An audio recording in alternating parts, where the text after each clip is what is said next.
Doctor Zakir Naik تو ذاکر نائک ہے بھائی, وہ تو ہٹو بچوں, کیا خیال ہے ٹھیک ہے. ڈاکٹر ذاکر نائک تو کیا ہے.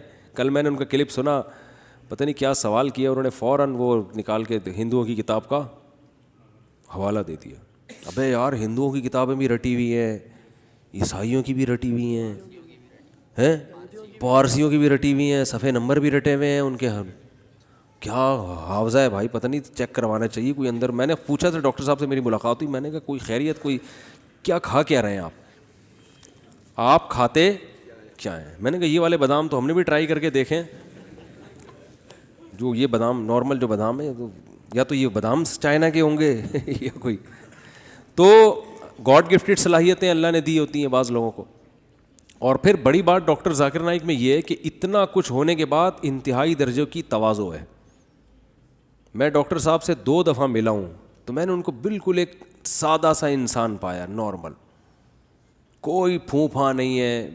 ہم جب جا کے بیٹھے تو بار بار خود ہی چائے لا کے پیش کر رہے ہیں, خود ہی کھجور, کبھی کھجور آ رہی ہے, کبھی چھوارے آ رہے ہیں, کبھی مٹھائی آ رہی ہے, کھائیں کھائیں.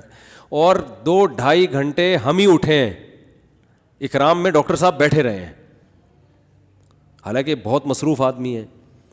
تو وائٹ کلر کا کرتا شلوار, وہ کہتے ہیں یہ جو میں پینٹ شرٹ پہنتا ہوں نا, یہ بین الاقوامی یہ لباس ہے, یہ ریکوائرمنٹ ہے.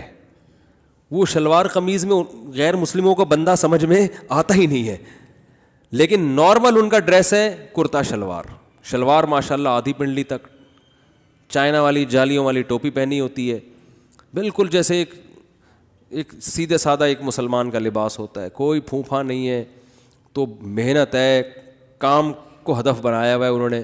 اچھا ایک بڑی خاندانی بات انہوں نے یہ کی, ان کا چونکہ ویژن ہے نا, جس آدمی کا ویژن نہیں ہوتا وہ کہتا ہے بس دنیا میں جو کچھ کرنا ہے نا کر آ کے نکل لو, بات کی دیکھی جائے گی.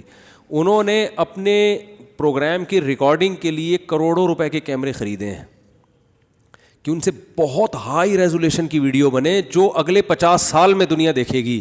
کیونکہ جو اس آج کل جو کیمروں کی جو ویڈیوز بن رہی ہیں نا, ٹیکنالوجی اتنی تیزی سے ترقی کر رہی ہے کہ یہ ویڈیو 50 سال بعد نہیں. تو انہوں نے کہا میں ایسا کام کرنے والا ہوں کہ انویسٹمنٹ تو ٹھیک ٹھاک ہو گئی ہے کروڑوں روپے کی, لیکن یہ ویڈیوز 50 سال کے بعد لوگ دیکھیں. کون سی ویڈیوز, یہ بھی سن لیں.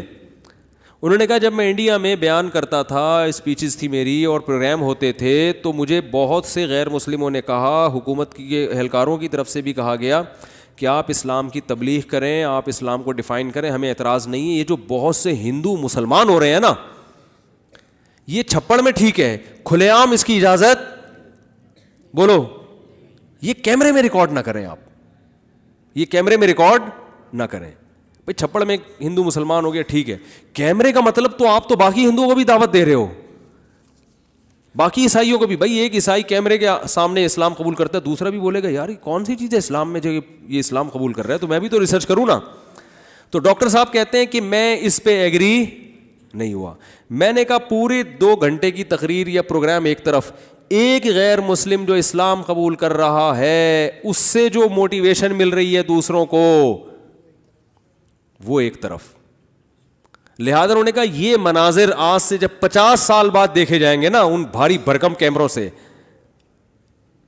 تو دیکھو اپنے دنیا سے جانے کے بعد کی ایک بندہ سوچ رہا ہے, ورنہ اتنی انویسٹمنٹ کیوں کرے بھائی. وہ آدمی کیا یار یہ کچھ اور کر لے اس سے انسان. تو یہ ویژنری لوگ ہوتے ہیں جو بہت دور کی سوچ رہے ہیں, ان کا ایک ویژن ہوتا ہے کہ ہم نے دنیا سے جانے کے بعد, کام تو دنیا سے جانے کے بعد شروع ہوگا. سمجھتے نہیں ہو تو رہنے دو, ایسے ہی ٹھیک چل رہا ہے. اچھا میرے بھائی, اچھا ڈاکٹر ذاکر نائک, دیکھو ہر آدمی کی اپنی فیلڈ ہے, کسی کو کسی کی وجہ سے ملامت. بعض لوگ کیا کر رہے ہوتے ہیں, ڈاکٹر ذاکر نائک ایسا, ان مولویوں کو دیکھو کیا کر رہے ہیں. ابے تم نے یہ پک لگانے کی کیا ضرورت ہے تمہیں. وہ مولوی بیچارہ مسجد میں اپنا کام کر رہا ہے. دیکھو اگر میری مسجد میں ہماری مسجد کے مولوی صاحب نہ ہوتے جنہوں نے ہمیں 30 سال نماز پڑھائی, تو سب سے پہلے انسان کا لنک اپنے محلے کی مسجد سے ہوتا ہے, وہاں سے وہ اسلام سیکھتا ہے, باقی تو بعد میں آگے جاتا ہے. سب سے پہلے جو اسلام کا انٹروڈکشن ہوتا ہے نا وہ اپنے محلے کی مسجد کے امام سے ہوتا ہے. تو اگر کسی نے آپ کو نورانی قاعدہ بچپن میں پڑھا دیا یا آپ کو نماز پڑھا دی تو وہ بھی کم نہیں ہے. تو کسی کی تعریف میں کسی دوسرے کو نیچا مت دکھاؤ. ایک صاحب کہنے لگے ابے یہ اتنے مولانا کیا کر رہے ہیں, یہ مولویوں کو دیکھو, کوئی مفتی اعظم بنا ہوا ہے, کوئی کیا بنا ہوا ہے, کام تو ڈاکٹر ذاکر نائک کر رہے ہیں. میں نے کہا یقیناً کر رہے ہیں. حضرت مفتی تقی عثمانی صاحب کی کتابیں جو عیسائیت پر ہیں, ڈاکٹر ذاکر نائک نے وہ کتابیں پڑھی ہیں, اور وہ خود بھی معترف بھی ہیں اس کے. تو وہ کتابیں نہ ہوتی تو ان کا کام کیا ہو جاتا بھائی. جو تحقیق اب پیش کی جا رہی ہے یہ تحقیق نہیں تھوڑی ہے, تو تحقیق پہلے علماء کر چکے ہیں. اب تو ان کا حافظہ ہے کہ اس تحقیق کو لوگوں کے سامنے لانا. کچھ چیزوں میں تحقیق کی, بہت ساری تو پرانی ہے.